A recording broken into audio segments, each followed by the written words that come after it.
আসসালামু আলাইকুম। শত দুঃখের মধ্যে একটি সুখবর নিয়ে কথা বলবো। সুখবরটি তাদেরই জন্য যাদের নুলুস্তা এখনো পর্যন্ত ওঠেনি, যারা ২০২৪ সালে আবেদন করেছিলেন।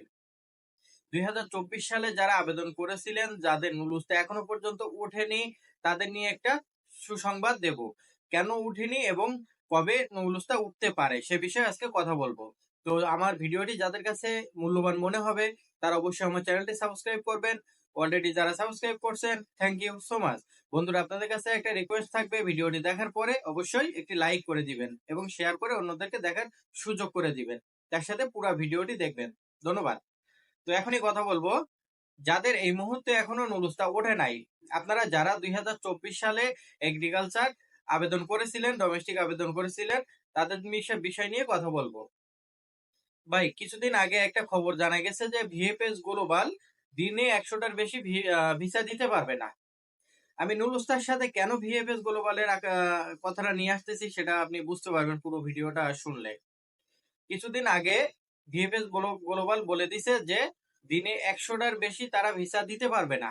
মেইল যত জমা হয় হোক, ১০০০টার বেশি যদি মেইল জমা হয় অ্যাপয়েন্টমেন্টের জন্য, অ্যাপয়েন্টমেন্ট সবাই পাবে, কিন্তু ভিসা দিনে ১০০টার বেশি পাবে না। ঠিকই নুলুস্তা, নুলুস্তা এই মুহূর্তে সব দেশের জন্য খোলা আছে, শুধুমাত্র বাংলাদেশের জন্য নুলুস্তা আপাতত স্টপ করে রাখছে ইতালি সরকার। কেন? আপনারা অবশ্যই জানেন। কয়েকদিন আগে ইতালি সরকার একটা যাচাই করে দেখছে সব থেকে বেশি দুর্নীতি হচ্ছে বাংলাদেশের জনগণের সাথে। ৩৩টা দেশের ভিসা খুলে দিয়েছে ইতালি, বা ৩৩টা দেশ মিলে কর্মী নিয়োগ দিয়েছিল। তো এখানে ৩৩টা দেশের মধ্যে কোন দেশের কথা কিন্তু ইতালি সরকার এখনো পর্যন্ত আলোচনা করে নাই। যতটুকু আলোচনা করছে বাংলাদেশকে নিয়ে। কারণ বাংলাদেশে যে অবস্থা, মানুষের যে শ্রম বিক্রি করা হচ্ছে, বা আপনার ২০ লাখ টাকা ১৫ লাখ টাকা দিয়ে ইতালি ভিসা দেয়া হচ্ছে নুলুস্তা, ফেক নুলুস্তার নামে, এভাবে মানুষের থেকে লাখ লাখ টাকা হাতিয়ে নেওয়া হচ্ছে। তো এটা ইতালি সরকার জানার পরে এই মুহূর্তে তারা ডিসিশন নিয়েছে যে আপাতত তারা নুলুস্তা স্টপ রাখবে। স্টপ রাখার কতদিন পর পর্যন্ত তারা স্টপ রাখবে এটাও প্রশ্ন থাকতে পারে। আপনারা জানেন ভিএফএস গ্লোবাল এই মুহূর্তে ভিসা ১০০টার বেশি দিতে পারতেছে না। তো এই মুহূর্তে যদি ইতালি সরকার যে কর্মীগুলো প্রয়োজন সবার যদি আপনার নুলুস্তা গুলো এখন উঠাই, তাহলে ভিএফএস গ্লোবালে কিন্তু আবারও চাপ পড়বে। যে চাপ আছে এখনো, আগামীতে আরো চাপ পড়বে। তো এই মুহূর্তে ইতালি এম্বাসি বলতে যাচ্ছে যে এই মুহূর্তে যে এগুলো আছে, যে অ্যাপয়েন্টমেন্ট গুলো নেওয়া হয়েছে বা যে মেইল গুলো ওদের কাছে জমা আছে, যে পাসপোর্ট গুলো জমা আছে, সেগুলো আগে এক এক করে সব যাচাই বাছাই করে ক্লিয়ার করবে। যাদের ভিসা দেওয়ার প্রয়োজন তাদের ভিসা দিয়ে দেবে, যাদের রিজেক্ট হওয়ার কথা তাদের পাসপোর্ট রিটার্ন করে দেবে, দিয়ে তাদের একটা চাপ কমাইতে চাচ্ছে।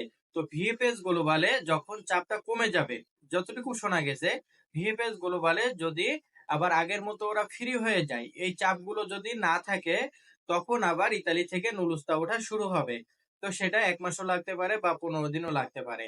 তো এই মুহূর্তে আপাতত কোনো নুলুস্তা উঠতেছে না, বা এই মুহূর্তে যদি আপনাদের কারো নুলুস্তা দিয়ে থাকে ইতালি থেকে, একটু সুন্দরভাবে ভেবে চিন্তে তারপরে তাকে টাকাটা পেমেন্ট করবেন। কারণ এই মুহূর্তে কিন্তু অ্যাভেলেবল নুলুস্তা উঠতেছে না। হাতে গোনা যাদের মালিক ভালো, বা যাদের মালিকের সাথে যোগাযোগ আছে, বা যে ভিসাগুলো বা যে নুলুস্তাগুলো কমিউনিকেশন দিয়েছিল, দেওয়ার পরে যে সার্টিফিকেট গুলো চাইছিল, ডকুমেন্টস, এগুলো জমা দেওয়ার পরে যে মানে এক কথায় রিভোকারে যে করছিল যে ভিসাগুলো বা যে নুলুস্তাগুলো, সেইগুলো এই মুহূর্তে এখন নতুন করে ভিসা পাওয়ার একটা সম্ভাবনা আছে, বা সেই নুলুস্তায় এখন ভিসা পাওয়ার সম্ভাবনা আছে। কিন্তু এই মুহূর্তে যে নুলুস্তাগুলো উঠবে বা আপনাদের কাছে দেবে, সেই নুলুস্তা দিয়ে কিন্তু ভিসা পাওয়ার সম্ভাবনা খুবই কম। তো এই মুহূর্তে আপাতত ইতালির ভিসা নুলুস্তা বন্ধ আছে। ভিএফএস গ্লোবালে যখন চাপটা কমে যাবে, আগের মতো যখন স্বাভাবিক আসবে, তখন তারা একটা আপডেট অবশ্যই দিয়ে দিবে। তো এখানে যখন চাপটা কমে যাবে, যখন পরিস্থিতি নিয়ন্ত্রণে আসবে, তখন ইতালি থেকে আবারও আগের মতো নুলুস্তা উঠতে থাকবে এবং সেই নুলুস্তায় ভিসা ওঠার সম্ভাবনা অনেক বেশি থাকবে। কিন্তু এই মুহূর্তে নুলুস্তায় ভিসা ওঠার সম্ভাবনা অনেক কম, কারণ এই মুহূর্তে এত চাপ পড়ে গেছে যে সঠিক নুলুস্তা থাকার পরেও ভিসা দিচ্ছে না। আর যে রেবোকারে যেগুলো দিয়েছিল, এই রেবোকারে দেওয়ার পরে সেই নুলুস্তা গুলোর জন্য আবারও তাদের কাছে তারা যে এগুলো চাইছিল, দুধ সার্টিফিকেট বা আলোচ্য চাইছিল, সবকিছু দেওয়ার পরেও ইতালি সরকার কিন্তু এই নুলুস্তা গুলো রিজেক্ট করে দিচ্ছে, বা রিভোকারের থেকে একেবারে ডাইরেক্ট রিজেক্ট। এটা আর কখনো এই নুলুস্তা দিয়ে কখনো আপনারা আর ভিসা পাবেন না।